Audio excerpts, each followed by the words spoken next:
En más de alguna oportunidad nos refiere un colega, ¿sabes qué? No, tengo el paciente choqueado. Ok, perfecto. ¿Qué significa esto?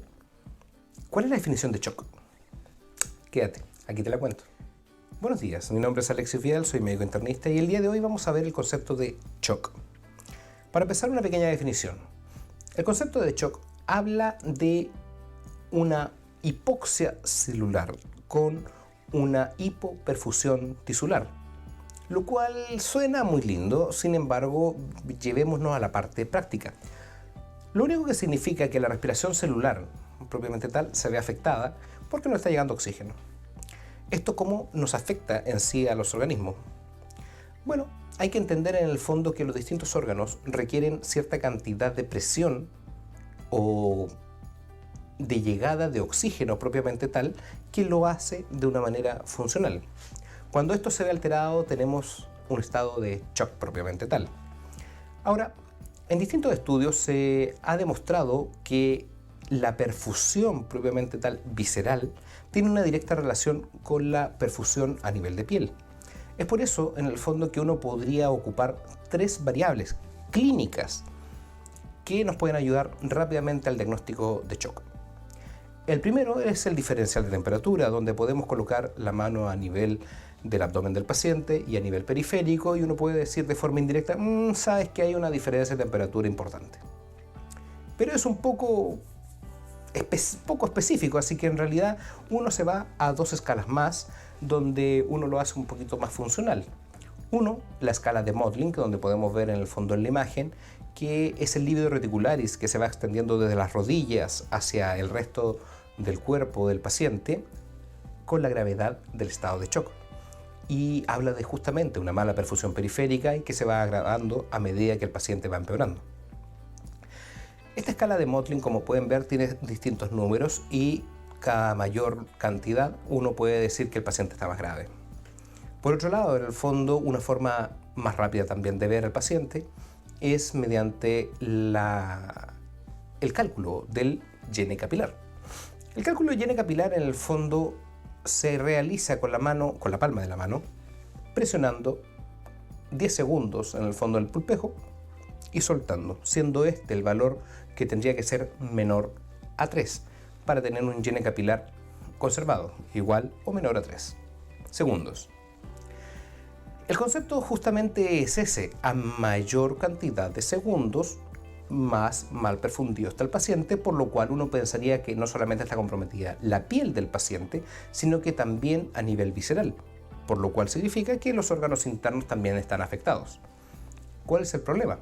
Bueno, en aquellos pacientes que tienen algún compromiso vascular periférico por alguna patología de base, donde ahí se ve poco definido el paciente.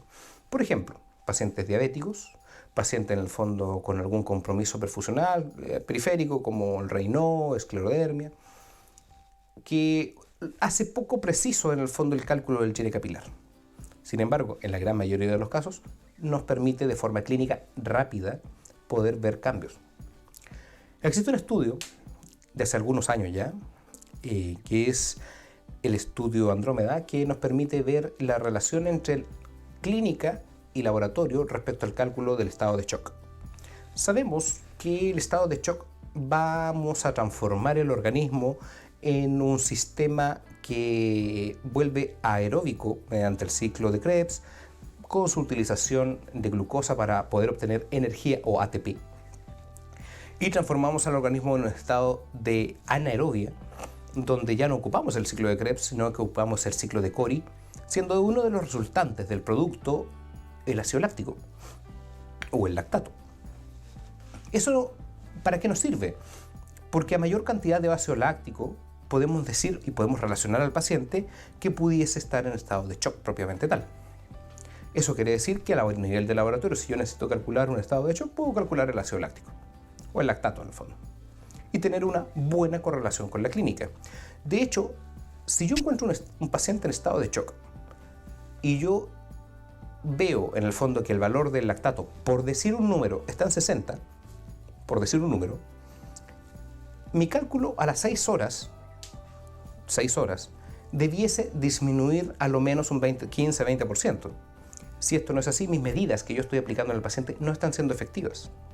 Es por eso, en el fondo, que la medición del lactato solo debe utilizarse, en el fondo, con mediciones seriadas con un objetivo claro. La medición a 6 horas nos permite un cálculo adecuado, ver en el fondo si mis medidas están siendo adecuadas. Una medición del lactato una vez al día, la verdad es que no ayuda mucho. Y lo único que sirve, en el fondo, es muchas veces para confundir. ¿Por qué? Porque el lactato, en el fondo, tiene un valor flujo dependiente y flujo independiente.